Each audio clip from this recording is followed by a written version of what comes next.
good morning. Oh my gosh, that was so sad. Can we do that with a little bit more excitement? Okay, good, way better, okay.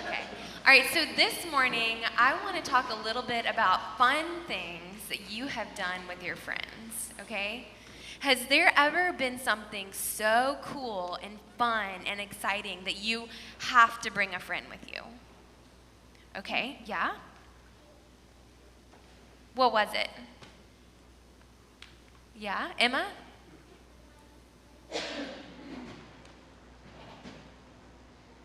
To what? To flow? That sounds cool. Eva? The Montesano playground? Oh, yeah, playgrounds are pretty cool, right? Okay, Eva?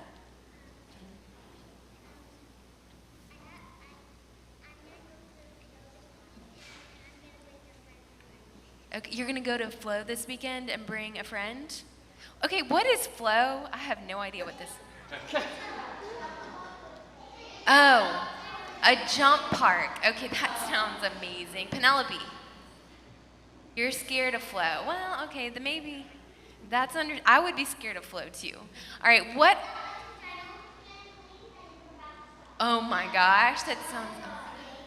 And okay, so tell me why do you guys love to go to Flow so much? Like, because it's awesome. You can do backflips and front flips.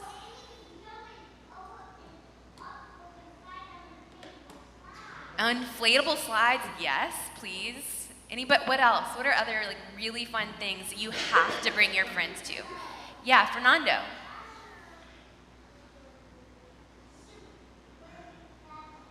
Super fast slides, definitely.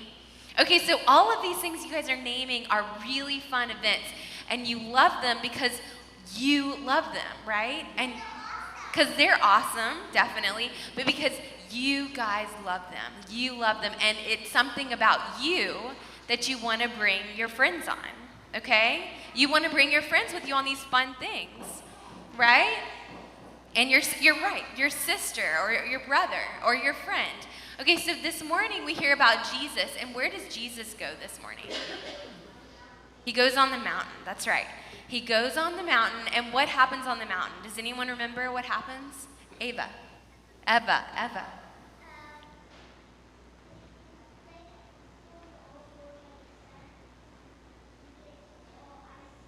That's right. His face turns white, and he turns like really, really bright, kind of icy, okay?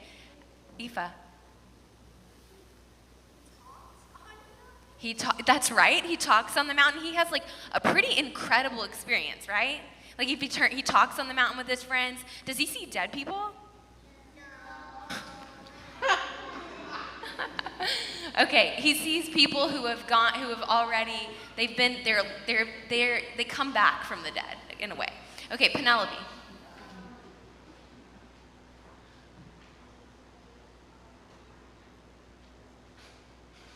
Well, it's not quite that long, but he does stay up there a while, right? He stays up there with some people because it's a really important, fun well, I don't know about fun, but important experience, right? It's really important. So I want you guys to think about being with Jesus as an important experience. Like that's the time when you really want to share something about yourselves. Or when you're with your friends, like Jesus is sharing something about himself when he's with his friends, okay? So when you invite your friends to go do fun things with them, you're sharing something about yourselves. You're saying, hey, I love this. I want you to come do this fun thing with me because this is what's special to me, okay? You're showing them a little bit about yourselves. Oh, your brother has a race car at home? Well, that sounds... Okay, that's what he's talking about. Okay. Well, all right. So on the count of 3, this person who loves you guys so much, I want you to remind our adults at home, okay? And I want you to say it as loud as you possibly can on the count of 3. So everyone in the back can hear you. Are you ready? All right. 1, 2, 3. All right. And now Miss Laura Beth is going to take you all to children's chapel.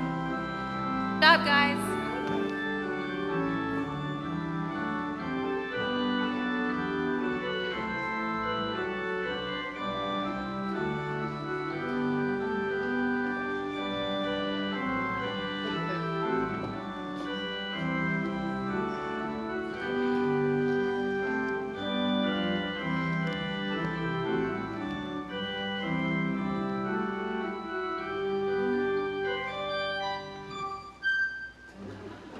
Thank you, Melanie, for that.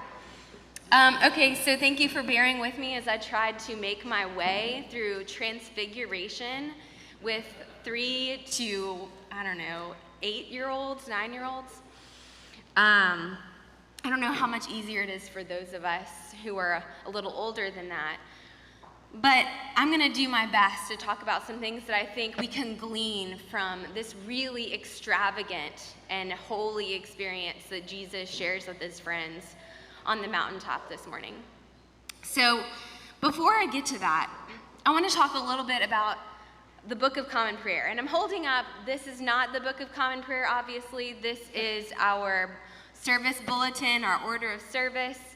And in it, we start off on page 1 with the opening acclamation, and that's at the bottom, and we say that every single Sunday. Every Sunday, we kind of say this little thing to kind of get ourselves ready for worship together when we begin the liturgy of the Word.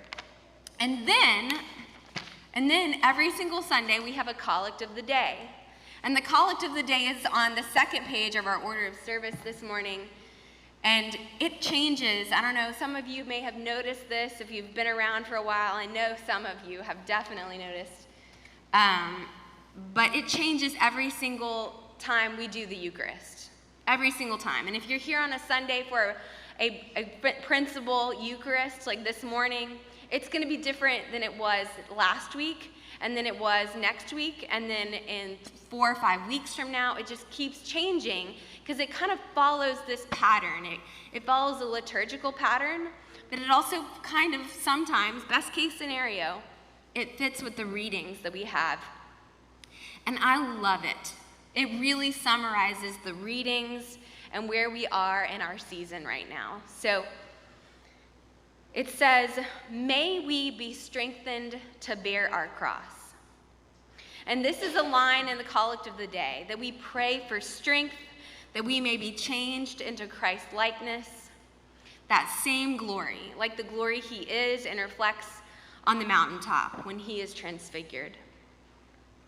And this thing about strength and courage is that in my mind, they have always been inseparable. And most importantly, strength and courage, they are the key to the practice of the Christian virtue of diligence. And this Christian virtue of diligence is one that we need just as basic human beings. Like we need, especially as Christians, but really just basic human beings, because no matter what happens in our lives, we are going to face trials and tribulations. And it's really important for us to learn how to practice diligence. Just like any exercise, just like any muscle, we need to be able to learn to use that muscle easily, because no matter what, we're going to have to pick up some really heavy stuff sometimes. We're going to have to walk a path that is hard and takes a little bit more agility than we might be used to on a regular basis.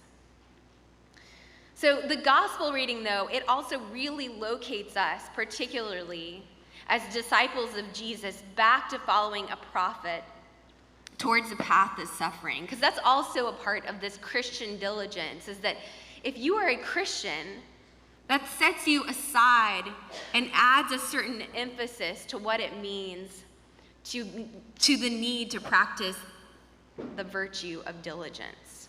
You need it because as Christians, we are called to a path, just like Jesus was called on a path. And that path often looks like his path, depending on where we find ourselves. It's a path where we have to make hard decisions. Not all of us are going to be crucified, but we are led along a way where there is suffering involved. Now, no matter who you are, perseverance or diligence seems to come naturally to some people more than it does others. So perhaps you've met a person or two that exemplify this virtue, and they experience some hardship or unease or trial of conscience, and you see them work through it in a way that shocks you, or a way that you find somewhat unfathomable. It exudes grace. And I think that's what captures us about Jesus, and that's what can capture us about Jesus this morning as we see him work through that, as we see him practice diligence in the face of his identity being affirmed through God's words to him. We witness this unfold in the gospel this morning, and it is a hard check for all disciples as we are called to develop diligence for the Christian path, one in which mimics all Christ's glory, including the one that led him all the way to the cross. So imagine yourselves as disciples, Peter, James, and John, having reached a certain level of comfort with your time with Jesus. And then, of course, you follow your teacher, your companion, and you go up with him on the mountain. And then he shines like the sun. And I imagine they're thinking, finally, this Messiah we are really looking for, like this is the guy that we've been imagining as the Son of the living God. Like this is the guy we've been thinking about. And then all of a sudden, Moses and Elijah are there. And so, yeah, this Jesus is looking like the real deal. And then you get bright cloud cover. And the actual voice of God, which I can't help but imagine what that would sound like, but I have no idea. This voice of God erupts and puts the disciples over the top. And this is where they lose it. They can't wrap their human minds around what is happening or who Jesus is. And I think that is so interesting because, first of all, I would lose it too if just Elijah and Moses showed up, and the kids obviously did not catch it. And I was not really thinking about, telling them that they were seeing dead people. But that is in fact what happens, right? I mean, you have these prophets who have long been established as dead and gone, and here they are, right? So that would be enough to shock me. But here's the really interesting thing. The disciples have been with Jesus throughout his Galilean ministry for a good time now. They have been with him, as he has been saying just a few chapters back, you probably remember it, when he says to them, "Who do you say that I am?" When he goes to the disciples and he says, "Who do you say that I am?" And they're like, "Well, we say that you are the Messiah. You are the Son of the living God." And even Jesus himself describes himself as the one with the authority to give Peter the keys to the kingdom of heaven. And so I think there's something really astounding about how the disciples encounter God and Jesus unlike ever before that shakes them on the mountain.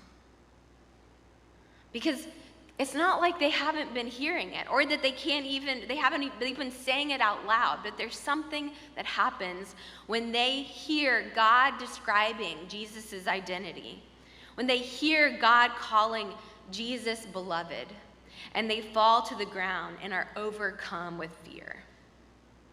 So I think it goes without saying, this is an incredibly powerful and holy moment for Peter, James, and John, but also for Jesus. Jesus is affirmed in his identity. Jesus' identity is affirmed by God in front of the disciples, so they're seeing it too. They're also recognizing that all of what they've been doing and working towards is being affirmed in this moment. And they get a clarity there when God affirms that. And understandably so, rather than be joyous, They are overcome with fear. And there's a lot here. There's a lot here in this passage. Yes, it is a foreshadowing of what is to come. So you have God affirming Jesus' ministry despite upsetting the powers that be. And the cross looms in the future for Jesus, but also for us as we prepare for Lent. And I can't imagine what that feels like, knowing that everything you're doing is heading towards death, your death.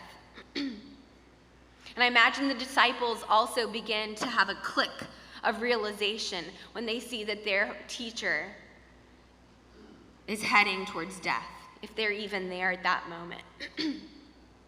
But this particular moment also, with all of this clarity, brings up the concern of strength and courage, or as I've been calling it, the virtue of diligence or persevering. And like I said, rightly needed, this virtue, rightly needed for one headed towards death on a cross. So we can surmise that at this point in Jesus' ministry, he's aware of the suffering that lies before him. God affirms Jesus' path on the mountain. God affirms his ministry heading towards the cross. And Jesus could have well focused solely on himself, knowing that his life as he knew it was coming to a close. But I think the thing, again, that is so interesting about the Christian virtue of diligence is that he is not focused solely on himself in this terrible and holy moment and realization with clarity up on the mountain. Instead, he practices diligence with grace. He comforts his friends as they lie trembling on the ground in fear. Only God can do that. When I read this, and after deciding what I was going to preach on, I was a little bit embarrassed for myself, knowing full well how short I would fall when it comes to practicing this true diligence. And Jesus doesn't just plow through towards Jerusalem, towards the cross, without any kind of wisdom of what is to come, practicing the strength and courage that we are so accustomed to seeing on the big screen and action figures who, just run out willy-nilly, ready to sacrifice or die on the battlefield. He isn't a wild man plowing towards Jerusalem with a death wish, ready to forfeit his life. Instead, his focus remains bent towards his friends. His heart remains bent to those who are suffering. He comes to them first as they are cowering on the ground. He continues to be turned toward the downtrodden, and yet at the same time, he maintains his judgment for the powers and the principalities. His walk of diligence is like walking a tightrope, a practice he has honed. We are also preparing ourselves for a walk of a sort as we enter into the season of Lent. And I ask you to steady your hearts similarly, along with Jesus, to practice diligence this season. Because like I said, it's something that we need to be prepared for. This sense of Christian diligence is an exercise which we will all need at some point or another. So acknowledge the discomfort of the road that lies ahead as a disciple. Maybe even sit with it.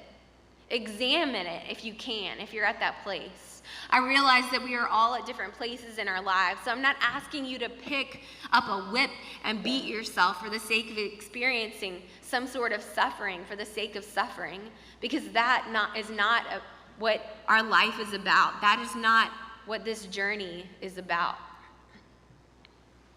But each one of us is a disciple with a path set before us that will take diligence in some shape or fashion. And we will need to exercise that perseverance. And just like any muscle, the muscle of Christian diligence needs exercise to be in good working order. So start with a light weight. Start with perhaps a friendship that has fallen by the wayside and pick it back up and reach out. Attend the book study on racial healing that will begin next Sunday, even if that is out of your comfort zone, especially if you feel the prick of your conscience calling out to you to engage in that type of healing. Or forgive someone, even if for something small, even if they just cut you off in traffic and you don't even tell them, which I hope you don't, because you definitely should not be doing that in traffic. Then you are beginning an exercise to exercise the same diligence that Christ exemplified on the mountain, all the way to the cross.